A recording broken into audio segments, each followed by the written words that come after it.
Okay, awesome. So thanks everyone for joining the workshop, those on the replay or live. And for those of you who are tuning in from Facebook, I won't be able to see your comments and stuff because I'll be focused on the Zoom. So if you want to join in progress, then just head to the Nerds for Healing group and yeah, check out the link for the Zoom like in the event description. So, communication roundtable and workshop. I would not normally have done this workshop because I don't feel like super practiced in it, but Naomi's suggestion, a radical candor, plus wanting to keep with the theme of like Valentine's Day for February. I like to keep my workshops like on theme. So I was like, okay, why not just try this and just share what I know and pool the resources of the community of what we have learned regarding communication. And it's actually kind of interesting because like I'm taking a class right now, interpersonal relationships in school, and there's also like a communication unit. So yesterday what we had to do is basically write two different scenarios, one that was like all full of negative communication, and write the same scenario like using positive communication techniques. So like yeah, in the first example that we did in the exercise, it was like a couple and one had come home late from work and didn't respond to the other partner's like text. And then when they got home, the other partner was like, why didn't you respond? Like you never like pay attention to our relationship. You don't put as much effort into our relationship and et cetera, et cetera. The other partner was like, you never appreciate my efforts in working hard for both of us and all that kind of thing. And that was an example of like kitchen sinking, just like one issue kind of catapults to the next, into the next, into the next. And then like the positive scenario that we wrote was like, as the partner got home, it was like, hey, when you didn't respond to me, um, I felt neglected. Next time, do you mind giving me a heads up when you're gonna be busy at work? And the other partner was like, sometimes I feel unappreciated for my efforts, and um, I would appreciate if you could show that you respect the contributions I made to the household, kind of thing. So in one example, we have kitchen sinking and like just blah blah blah, and then the other one is kind of using the framework of when you do this, I feel this. So next time, can you do this? It's X Y. The term for it technically is X Y Z. So I think like we all have like a basic, like I don't know, actually sometimes we come at this like with communication from like different backgrounds. And I think like when you have like a little bit of knowledge, like you can kind of see like the feelings, needs and requests framework works really well. But then like there's like so many nuances to go into, like once you have like the basics down. So I kind of like to um, break it down communication in like different contexts, such as like attachment styles and conflict are like two of the ways that I'm going to be breaking it down today. So I think attachment styles plays a big role in your communication style because like if we were to use Marshall Rosenberg's, who founded nonviolent communication, his framework for communication is like all communication essentially is communicating needs, right? Even if someone's like just yelling and acting crazy, like underneath that they're expressing like a need for something. So and like I can see how this ties into attachment styles because like attachment is all about like underneath it's like security and needs and safety, right? So having an understanding of one's own attachment style and how like certain situations trigger different styles can really help in terms of communication. So just like a really basic overview of attachment styles, it's the three categories are like secure, anxious, and avoidant, and as well as disorganized. Like four categories technically, but disorganized kind of is a combination of avoidant and anxious. And so like anxious is like characterized by like anxiety over being abandoned and not getting needs met. So there's all these strategies to try to maintain the relationship and keep the relationship intact so the person feels safe. And avoidant attachment is basically characterized by feeling safe when there's like a distance in a relationship, like not too much and not too little. So it's all about like maintaining an optimal level of distance so the person who's avoidantly attached feels safe. And secure attachment is basically like you feel okay with, like you have your boundaries and you're okay with space, but you're also okay with closeness as well. And so like in terms of communication, like um, anxious attachment communication style will be kind of characterized by like fears of abandonment. And avoidantly attached people's communication styles is going to be characterized by um, not wanting to be like engulfed or like um, yeah, like not wanting to feel like overwhelmed by the needs of their partner. Um, so I think like having, if you're in like any kind of close partnership, having an awareness of the other person's style can really inform your communication style. So like if you're in a relationship with someone who has anxious attachment, like it's like being cognizant of like that attachment style is kind of is born out of abandonment wounds, right? So like a non-response can seem innocuous, but it will be interpreted as abandonment. And so like to the system, abandonment equals death. So a non-responsive text will be interpreted in the system as like a kind of death. So like even if you don't have like an awareness of attachment styles, I think like if you're in any kind of like close partnership or friendship, um, then having a expectation for communication is really helpful. So because everyone's like style and frequency of communication really differs. Some people are okay with like checking in like once a week. Some people would rather like check in like once a day. And also varies like depending on like what kind of relationship it is. So find like this is mitigated. Like if you're in the kind of relationship where you can talk openly, just having a conversation about like okay like how often like do you want to keep in touch, and how often do you want to keep in touch, and like how much like could you commit to keeping in touch or not? Because like when we have like the expectations in place, that's like a good framework for both parties to feel safe. If like if you don't want to be texting all the time, but you're okay with like once a week, then say that. And if you're like, and if you would rather talk more than having like okay, I can expect like once a week kind of thing, and that makes me feel safe because I know what to expect. So yeah, communication expectations is really big, and I'm always a fan of that, especially if any one of the partners has anxious attachment. And on the flip side of that, though, like that there can be a pitfall in that in terms of like we might be depending on the other person in order to feel safe. Like sometimes, like I believe in interdependence and that everyone needs people, but like to make them like the source of feeling safety or security, like oh if they text me like at this regular interval then I'm safe. Like I feel like that's like a trap that we can fall into, like kind of using external things for our internal stability. So like in a sense, like if you have any kind of insecure attachment, whether it's anxious or avoidant, like that like kind of it kind of indicates that there's like some inner work to be done regarding like sensing the sense of safety within yourself. So yeah, like I think like relationships with others can help like mold and get like a framework for feeling safety within relationship, but I don't think it should be the source of it. So there's that caveat as well.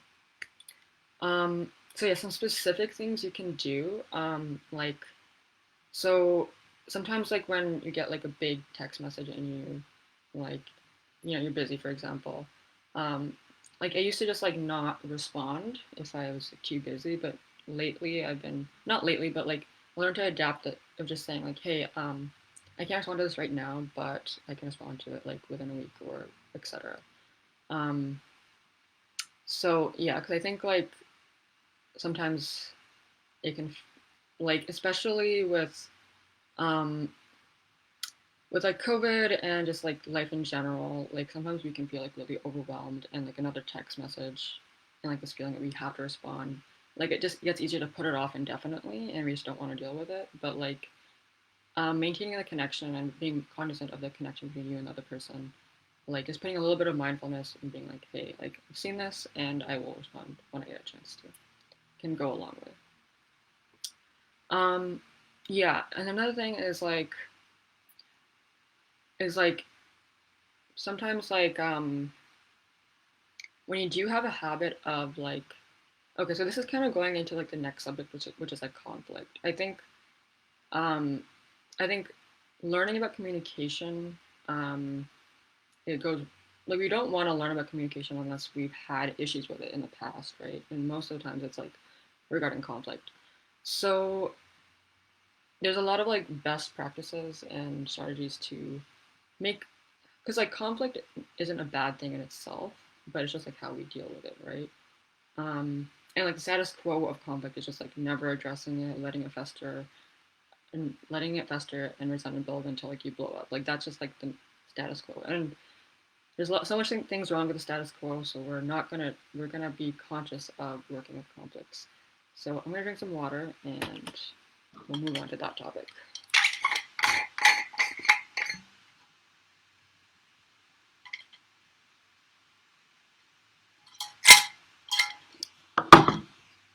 Okay, so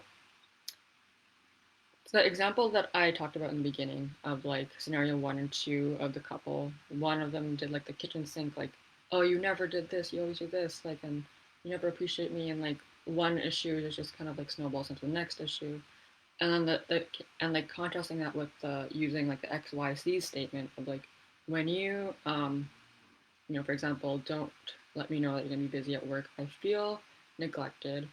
Um, Next time, can you just give me a heads up?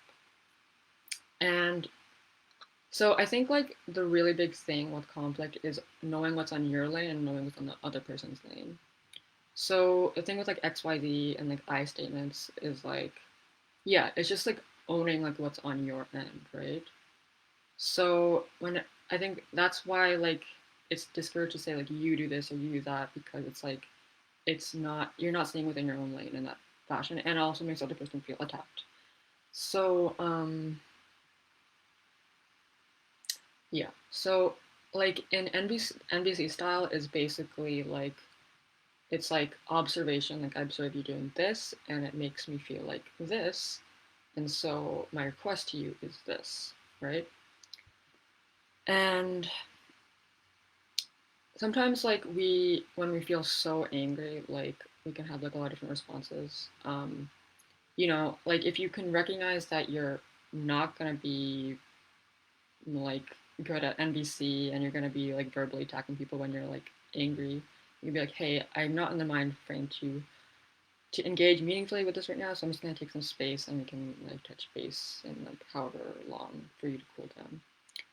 On the other hand, like if you tend to withdraw rather than to explode, then like kind of instead of like using the usual habit of withdrawing and stonewalling, cold shouldering, kind of being like, hey, like I actually felt upset when I saw you doing this, so I just wanted to express that.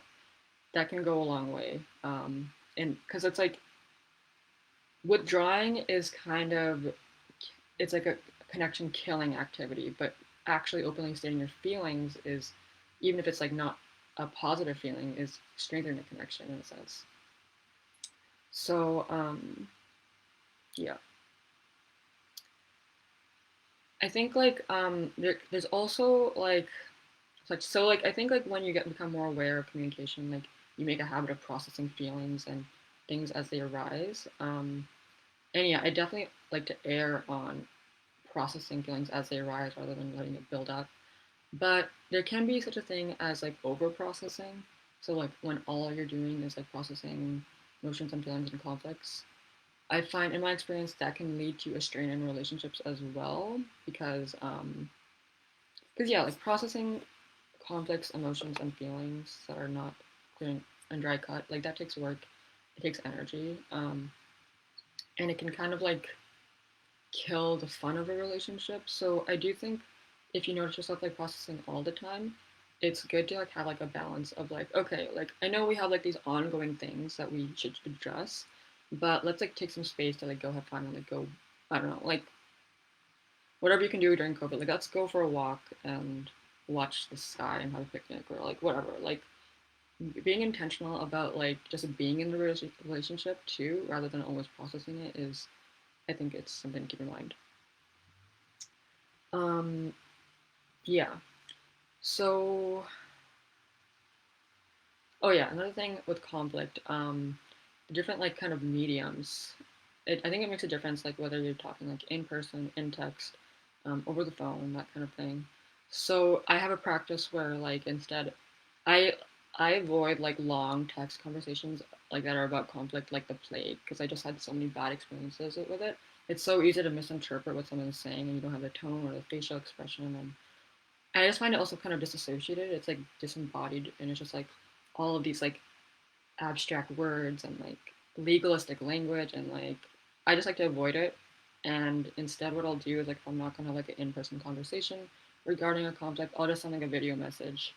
Um, yeah, and I find that's actually helped like a lot. So, pro tip.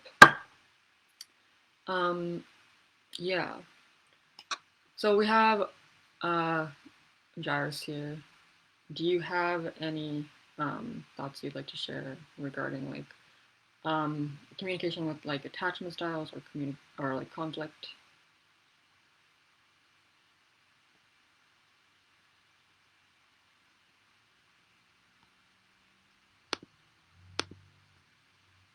Okay, so in that case, I will. Um, yeah. So I think like the other thing is. So okay, I think that's all I have to say regarding like conflict. Um, yeah, it's just like keeping it in your. Oh wait, no, actually, I think validating. Yeah, yeah. So Jairus says, I think validating someone's experiences while you are expressing your own might help sometimes. Yeah, I think that's like kind of going into like next. That's a really good point, and then that's kind of like the next thing, um, of like active listening. But before I go into like that, it's um, yeah. I also want to bring up a point about triggers because like that's like a huge thing. And for me, it was like kind of a really big learning curve in like recognizing when someone is triggered. Like I think I was pretty good at recognizing when I was triggered and couldn't like engage meaningfully, but like recognizing when other people are triggered and couldn't engage meaningfully is like pretty big. So yeah, like there was like this example in the NBC book by Marshall Rosenberg where he was like talking to people in Palestine, and like one of the person in the crowd kind of called him like yelled at him, said he was like a murderer and child killer and like assassin, and like basically Marshall Rosenberg started by saying like, are you feeling upset that my, because he's an American, right? And he noticed that like the bombs had that like this the bomb canisters or whatever had like the Made in USA sign like on the Palestinian side. And then he said to this person who was like calling him a murderer, like, are you feeling upset that my government does not use resources um, effectively or in the highest and best way? And then he kind of just like, and then the person was like, yes, and you know, like we don't have running water. Our children play with like gas canisters and like, and then Marshall Rosenberg kind of went on trying to guess at like the underlying feeling um, until the man felt like suspiciously heard. So I think so. The point with that is like if Marshall Rosenberg had taken it personally, he could have been like, "Well, fuck you," like you don't know. I don't know. Like it could have gone really downhill, right? So like being able to recognize when when someone's triggered, and B like not taking it personally when someone is upset, because it's usually kind of like it's about something deeper, like an underlying need that they might be like projecting onto you, right? So yeah, like I had some notes from the NBC book, but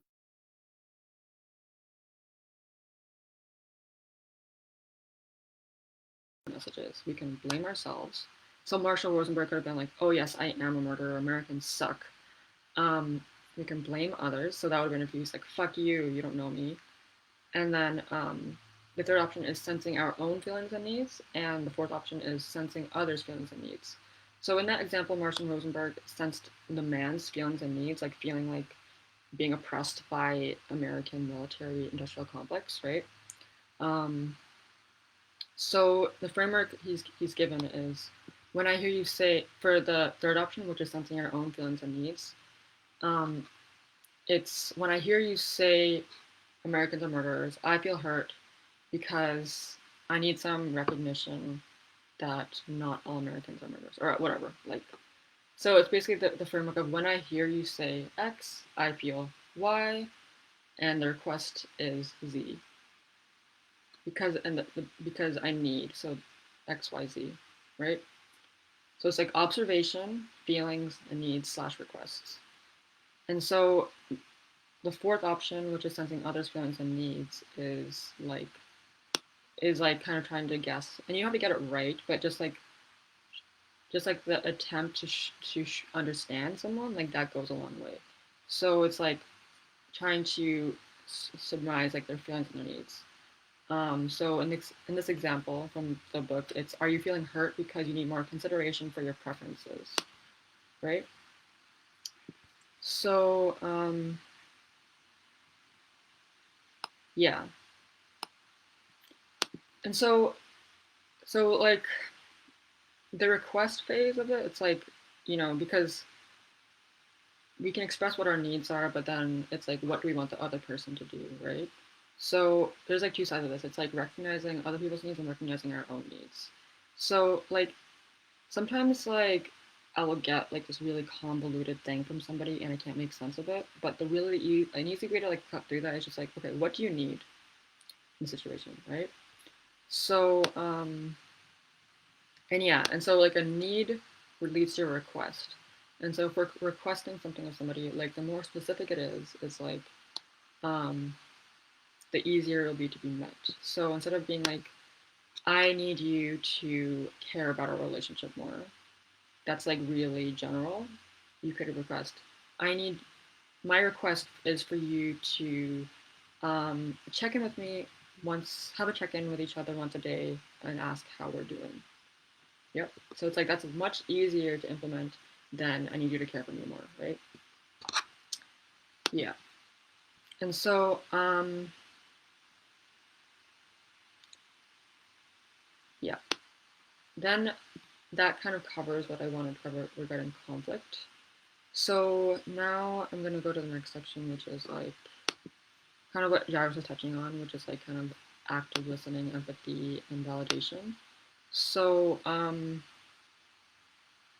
yeah, I think like so we're kind of going to back to this principle like all communication is like underlying something like a need of some kind. So yeah, like and people have usually have like a basic need to like feel heard and understood. So if we bake this into our daily conversations, then like then there's like more connection happening, right? So like I think one thing you can do is like you know like just like kind of reflect back to them, like paraphrase what the other person has said, so that they can feel like seen and understood. Like and also so like yeah, one example of this is like someone is like saying like, oh yeah, like my boss sucks, like he did this and that, and he's just like totally yelling at me and being disrespectful and whatever. And so if you're like to paraphrase, it's like, okay, so you're feeling like disrespected because your boss is not treating you like kindly, and it makes you feel angry. And then so that's an example of paraphrasing, and that even though it seems simple, like it goes a long way in making people feel heard. Um, yeah, and the thing is, it's like validation is maybe you think I don't know, maybe for some reason you think the boss was in the right. I don't know, but then like you don't have to agree with someone to validate their because feelings aren't about being true or untrue, they just are. So you can always validate someone's feelings and experiences without always agreeing with them. Um, yeah, and I think it's also like yeah. So there's like some. there's some ways that we can kind of kind of, even if it's not overt, we can kind of like block this feeling of being heard. So um yeah, like, so I think like something I've been like trying to implement more is just like asking what someone actually needs from a conversation. So like sometimes it's unclear. Like say someone has just like vented to you and like, like for me I've had to like, and I'm still working on this, but like, yeah, asking if someone wants advice or not. It's kind of hard for me because it's actually my job to give advice, so it's hard to like blur the distinctions. But like, yeah, like asking like, okay, so someone has just vented you and you're not sure like what the response that they want. It's like, okay, so like, are you looking to feel heard or do you want some advice? Usually people just want to feel heard, so yeah, just like kind of double checking like what the person actually wants. And also, if you're the one who's like making an expression and you want something specific, like you can say like, I'm looking to feel validated. Are you willing to hold space for me? Which is kind of leading to like another point. It's kind of like the give and take in space holding as well as like consent. So like, I'm sure we've all had experiences of someone just like always like venting and dumping at you, and then like you're a good friend, so you listen, but then like, you feel kind of exhausted afterwards because it is an emotional labor to hold space for someone, right? So like, I always like to, um, yeah, if I'm gonna vent to someone, I always ask like, hey, are you available to like hold some space for me to like kind of air this out? And they can say yes or no. And if someone's kind of like venting at me, like I'll try to make my boundaries clear of like, okay, I can like hold space or not. Like I can hold space for like maybe half an hour and then I could do something else or like whatever. And also being aware of the give and take in the relationship. Like, are you the one who's always holding space for them and they're not doing the same for you? So like, that is definitely something to keep in mind. Yeah, Jarvis was saying like checking with a person's capacity. Yeah, so like if you check in before kind of like going into venting mode, then they can give you the opportunity to be like, yes, I can, or no, I can't.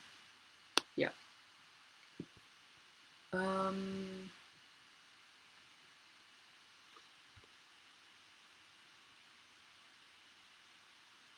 go unwilling to compromise while still respect. Do you want to say more about that? So Jairus is saying, go unwilling to compromise while still respecting your own boundaries. Um, yeah. Like if you want to say more about that, then feel free to. Like I personally, I don't know about compromise personally. I just kind of look at like, I like looking at it as like a long term like give and take thing. Like, cause yeah, like a relationship is built on a give and take. So um, like the reason why you're okay with like giving your like doing favors for your friends and like being there for them is like, of course, like you like them as a person, but part of it is also like, that they would do the same for you, like in a sense. So yeah.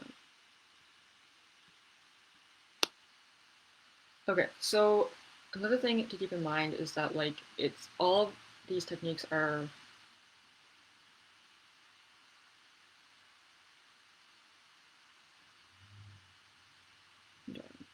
Okay, so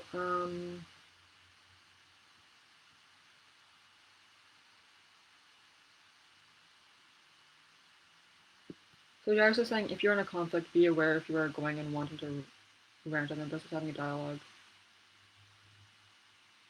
Sometimes it might be hard to notice if you're emotionally charged. Yeah, I think that's what brings up a good point. Is that sometimes you're not aware of the state that you're going into, and honestly, that just takes like mindfulness practice.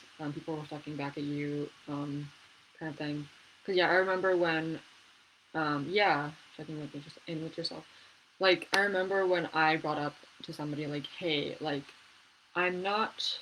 So this person was like pretty negative a lot of the times, and like I felt kind of tired of like holding space for that. So what I requested of them was, what I requested of them is, like, it's okay if you're feeling negatively, but can you just give me a heads up so I can, um like, be prepared for it instead of just kind of like dumping negativity on me. And so they're like, okay, sure. And then like, they continue to do it, and then I was like, hey, I asked you to do this, but you kind of still did this. And then the person was like, oh, I didn't even realize that I was like being negative. It was just like so automatic. So yeah, definitely like a lot of these things do requires like some self-awareness and some reflection. And actually that example kind of brings another thing to mind is like it takes like if you're asking for like a behavior change from somebody, um, that will not come like immediately. Like for me, I used to like if I didn't see like behavior change immediately, I thought they weren't listening, and that was just a bad sign, and I should abort. And like yeah, like realistically, it does take time for the behavior change to shift. So yeah, like it's not something I've actually done like in practice, but like maybe you could do like a code word for like if you see the behavior happening again. It's like okay, like when I see you being negative, I'll just stick my tongue out, and so you'll know what's going on. Um, yeah, code word, code gesture, whatever. Um, yeah. Okay. Do I have anything else to say? Yeah. Um, yeah. Because most of the times people just want to be heard, and just your presence is like very life giving. Um, yeah. Okay. So I think. Do I have anything else to say about that? Um, no, I think that's like pretty much all like the tips that I've consciously come up with over the course of living my life. And thank you, Jairus, for sharing your tips. Jairus is saying it for me. It helps when I wait when I'm more neutral in my emotional wave. Yeah, like there's definitely like different points at which you can like assess the situation. So sometimes it's not really clear to you, and it's okay to take space for you to process. Like, okay, I felt upset, but I'm not like really sure why.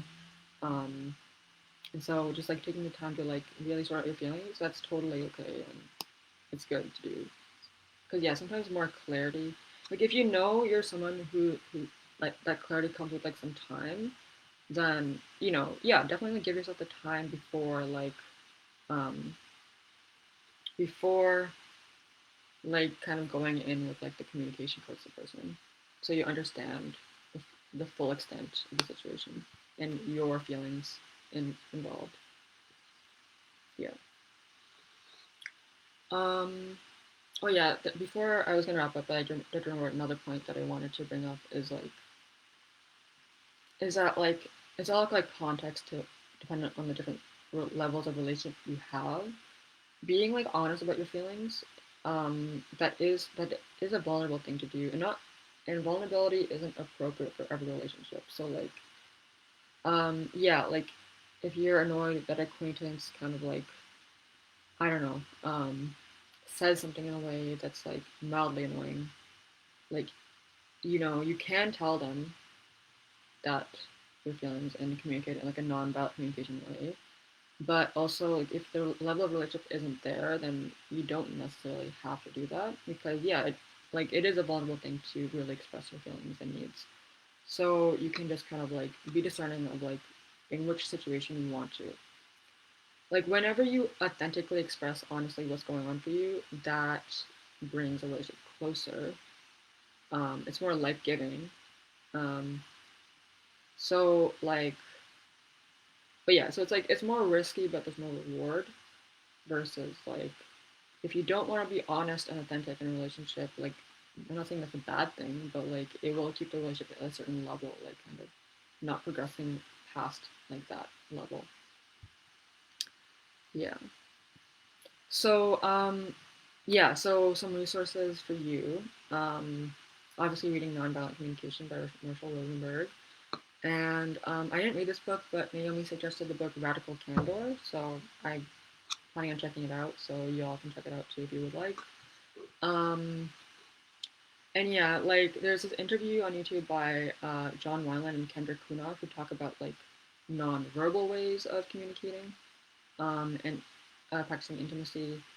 So like they have an example of instead of like um, like if you notice your partner like looking at like hot people instead of being like, when you look at hot people, it makes me feel pissed off because you're not paying attention to me, whatever. You can use that framework, but they also say like you can use like hiss at your partner, and then that gets the message across as well. So that you can be like playful with your communication too. Um, yeah. So those are some resources to check out. And other than that, that's the workshop for today.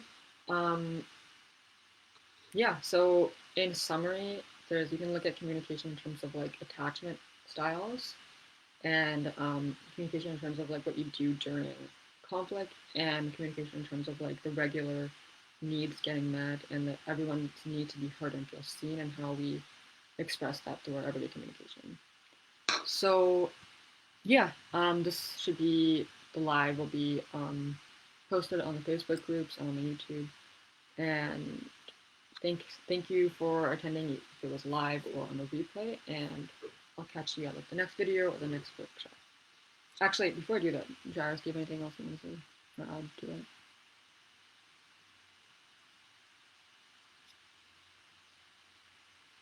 Okay, cool. So I'll catch you at the next thing, whether it is a workshop or just like a regular YouTube EFT or general life tips. So take care, and yeah, see you.